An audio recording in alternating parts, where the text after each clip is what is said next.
శ్రీ గురుభ్యో నమ. శ్రీమాత్రే నమ. జై శ్రీమన్నారాయణ అండి. ఈరోజు మనం జాతకంలో రాహు ఏ గ్రహంతో కలిస్తే ఎలాంటి ఫలితాలు ఉంటాయి అనేటువంటి వివరాలు మనం తెలుసుకుందాం. వెల్కమ్ టు మై ఛానల్ అండి. జాతకంలో రాహు ఎవరితో కలిసి ఉన్నాడో మీ జీవితం మీద చాలా ప్రభావం చూపుతూ ఉంటుంది. ఈరోజు మనం అన్ని కలయికలను సింపుల్గా మనం తెలుసుకుందాం. రాహు అంటే భయమా లేక అదృష్టమా? మీ జాతకంలో రాహు ఏ గ్రహంతో కలిసి ఉన్నాడో తెలిస్తే మీ జీవితం ఏ మలుపు తిరుగుతుందో ముందే మీరు ఊహించవచ్చు.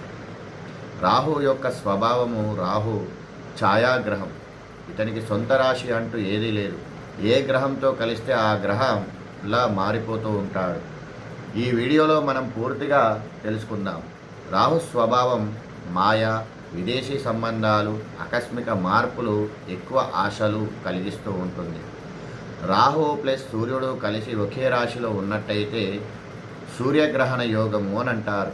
ఆత్మవిశ్వాసం తగ్గడము లేదా అతిగా పెరగడము, తండ్రితో విభేదాలు రావడము, ప్రభుత్వ సంబంధిత సమస్యలు ఎదుర్కొంటూ ఉంటారు.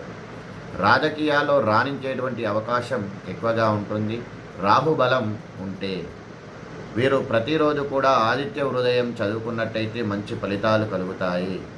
ఇక రాహు చంద్రుడు, ఇది చంద్రగ్రహణ యోగము అని అంటారు.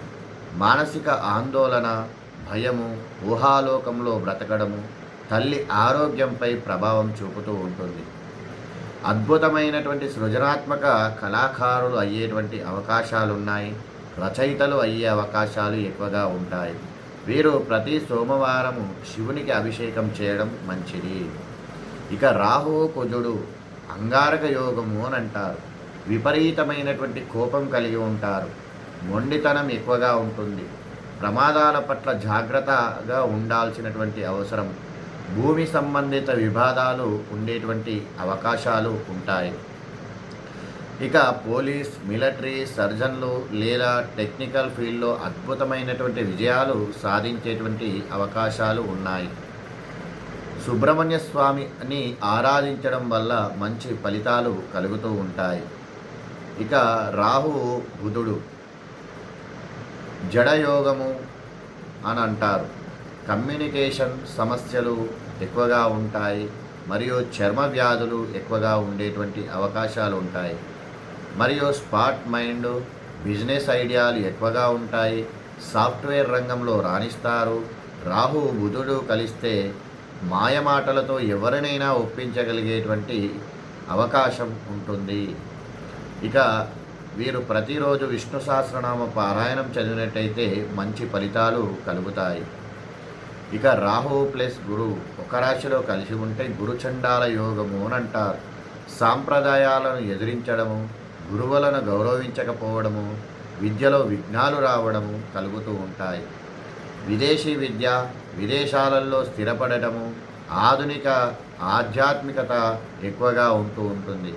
వీరు ప్రతిరోజు గురుచరిత్ర పారాయణము లేదా పేద విద్యార్థులకు సహాయం చేయడము మంచి ఫలితాలను కలిగిస్తుంది. ఇక రాహువు శుక్రుడు భోగయోగము అని అంటారు. విలాసాల పట్ల విపరీతమైనటువంటి కోరిక ఉంటుంది. ప్రేమ వ్యవహారాలలో మోసాలు, గందరగోళం ఉంటుంది. సినిమా, మీడియా, ఫ్యాషన్ రంగాల్లో విపరీతమైనటువంటి పేరు, డబ్బు, అసాధారణమైనటువంటి అందం కలిగి ఉంటారు. వీరు ప్రతిరోజు లక్ష్మీదేవిని ఆరాధించడము మంచి ఫలితాలను కలిగిస్తుంది. ఇక రాహువు శని శాపిత దోషము అని అంటారు. ఏ పని చేసినా ఆలస్యం అవ్వడం, పాత కర్మల ప్రభావము కలగడము, ఆరోగ్య సమస్యలు రావడం అనేటువంటిది ఉంటుంది. టెక్నికల్ ఎక్స్పెరిమెంటు మరియు రీసెర్చ్ ఫీల్డ్లో తిరుగులేని విజయాలను సాధిస్తూ ఉంటారు. గెలుపు ఆలస్యమైన స్థిరంగా ఉంటుంది. వీరు ప్రతిరోజు హనుమాన్ చాలీసా చదవడం వల్ల మంచి ఫలితాలు కలుగుతాయి. శనివారం నల్ల నువ్వులను దానం చేయడము మంచి ఫలితాలు కలుగుతాయి. రాహు అనేటువంటి వాడు ఎప్పుడు కూడా చెడు చెయ్యడు. అది మీ జాతకంలో లగ్నాన్ని బట్టి అతని ఫలితాలు మారుతూ ఉంటాయి. సాధారణ పరిహారము దుర్గాదేవిని ఆరాధించడము మంచి ఫలితాలను కలిగిస్తూ ఉంటుంది. ఆరాధన రాహుకాలంలో దీపారాధన చేయడము బాగుంటుంది. మీ జాతకంలో ఏ గ్రహాల కలయిక ఉందో కింద కామెంట్ రూపంలో చెప్పండి. మరిన్ని వివరాల కోసం మా ఛానల్ని సబ్స్క్రైబ్ చేసుకోండి. ముఖ్య గమనిక, రాహు ఫలితాలు అతను ఉన్న రాశిని, నక్షత్రము మరియు ఏ భావము ఏ హౌస్లో ఉన్నాడో అనే దాన్ని బట్టి ఫలితాలు మారుతూ ఉంటాయి. వ్యక్తిగత జాతక విశ్లేషణ కోసము ఎప్పుడు తెలిసినటువంటి గురువులను సంప్రదించండి. వీడియో నచ్చితే లైక్ చేయండి, షేర్ చేయండి, సబ్స్క్రైబ్ చేయండి. నన్ను ఆరాధిస్తున్న మీ అందరికి కూడా కృతజ్ఞతలు. జై శ్రీమన్నారాయణ.